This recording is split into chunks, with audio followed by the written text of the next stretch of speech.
It's not where you come from, it's where you belong. Nothing ever trade.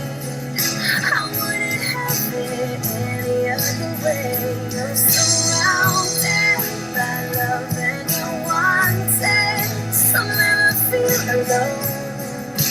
You're home with me, right where you belong.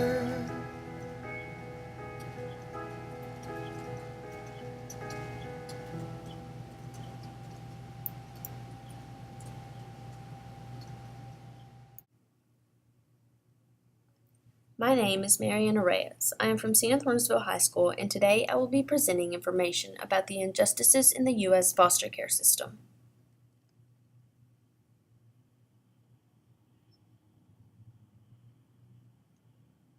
Television series are very hesitant to introduce their audience to societal issues. The shows are not interested in informing the viewers of serious issues, but instead are focused on grabbing their attention. Most people, including myself, watch TV as a way to relax. We watch these shows to escape our reality and oftentimes find ourselves invested in the lives of fictional characters. We are entertained by comedic scenes and drawn into the dramatic episodes. After watching a variety of shows, I have noticed that not many talk about the foster system at all. They are trying to keep real social issues hidden, and we as the audience rarely realize that fact. The U.S. foster care system stands in the shadows of our society, and there are not many media sources that try to shed any light on the topic, even though the numbers in our foster system are rapidly increasing.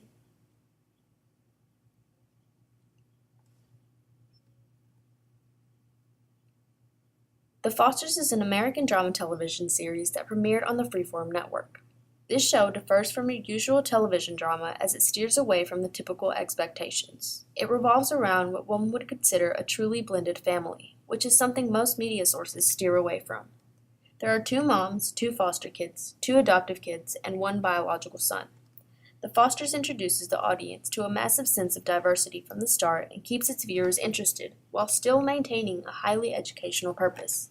The show introduces the audience to a variety of societal issues. Whether it be women empowerment, racial issues, or even conflicts with sexuality, the Fosters never fails to explain the truth.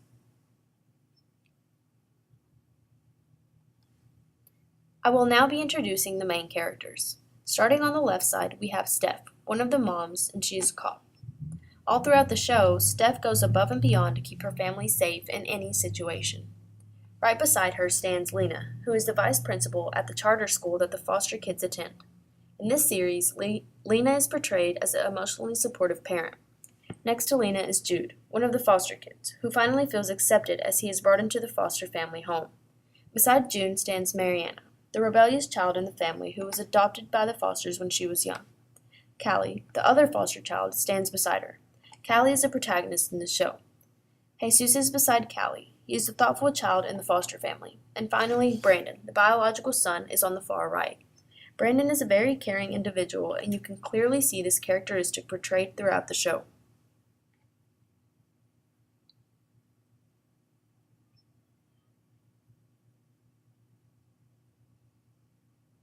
I will start by stating that The Fosters was actually the first series that I watched that bluntly touched any issues. From the beginning of the series, I noticed that the episodes were very realistic and rarely seemed like false advertisement when it comes to life in today's society. This show put real-life occurrences into perspective. It quickly made me realize that other shows were portraying social issues incorrectly. Those shows were indeed mentioning the issues, but never really explained them by using real-life situations like The Fosters does. Before watching The Fosters, I was oblivious to the multitude of issues that lie within the U.S. foster care system. The show gave me a massive insight on the challenges that children face while in the system and the harsh lives they encounter after they age out. As I stated earlier, The Fosters gives the audience examples of real-life occurrences from the beginning. In the first episode, we are introduced to Callie as she is exiting a juvenile detention center. That fact alone immediately made me think that she was a troubled child. However, in later episodes, we learn that Callie was actually placed in juvie because she was essentially trying to keep her younger brother from getting beat by their foster father. That episode made me realize just how much the system keeps hidden, as they know that these children don't have anyone to defend them, and that is truly an issue.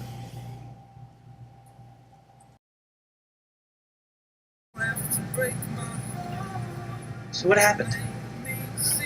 at the house? My foster father caught my little brother wearing one of his ex-wife's dresses. Started beating the crap out of him. Seriously? He hit him? Yeah.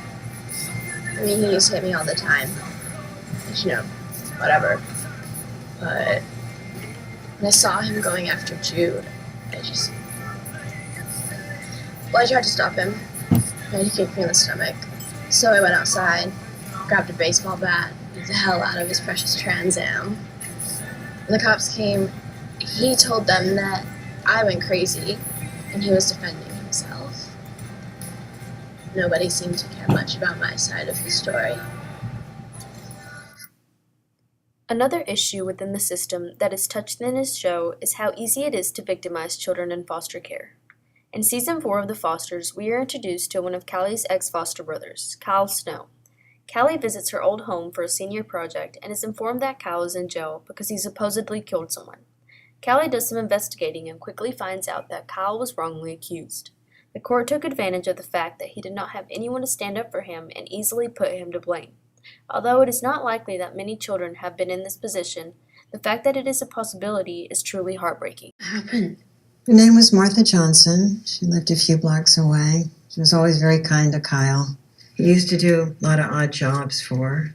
And then when they found her dead, well, they rushed to judgment.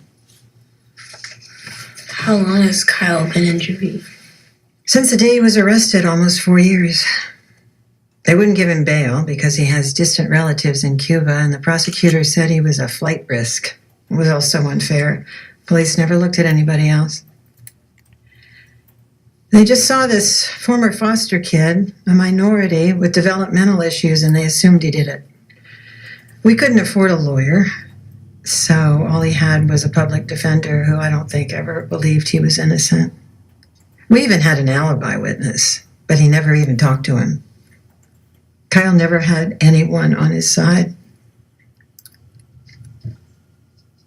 He's only 17. And he's going to spend the rest of his life in prison for something I know in my heart he didn't do.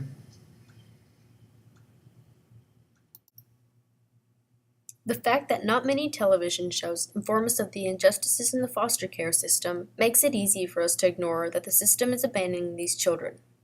In the 4th season of The Fosters, we are introduced to Daphne Keene. Daphne used to live in a group home with Callie when she was placed in the foster care. She was actually a teen mom, and her daughter Tasha was taken away from her as she was brought into the system. That fact alone is quite devastating. As the plot develops, we witness Daphne age out of the system and struggle to get both a job and a home in order to get her daughter Tasha back. That may not seem like an issue until we see that all of the odds are against her. Daphne was never lucky enough to find a loving home, therefore she did not have anyone who cared about her well-being, much less does she have anyone who cares enough to try and get her on her feet when she needs it most.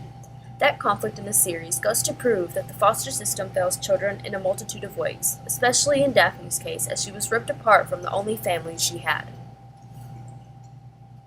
There is no way I'm letting that baby girl go back to you. Tasha belongs with us. You can't do that. She's my baby. Mommy.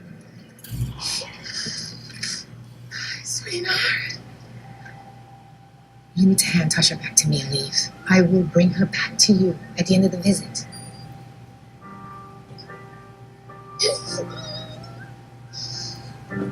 It's okay. I'm gonna see you back at home in just a bit, okay?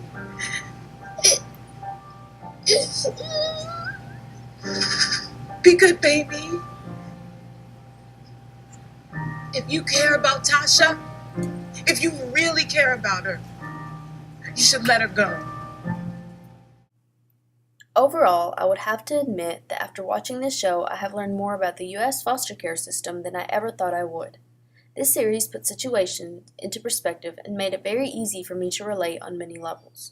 I quickly noticed that when we, as a society, are able to relate to situations, we are more likely to care about them. I truly think that this series enlightens viewers on a topic that not many other shows would dare to even talk about, and that is definitely a good thing. The Fosters introduced me to a side of the U.S. foster care system that I did not know. I realized that it is definitely not as good as some media sources make it out to be. I truly hope that as I continue to watch new television shows, I encounter more that educate me as much as The Fosters has.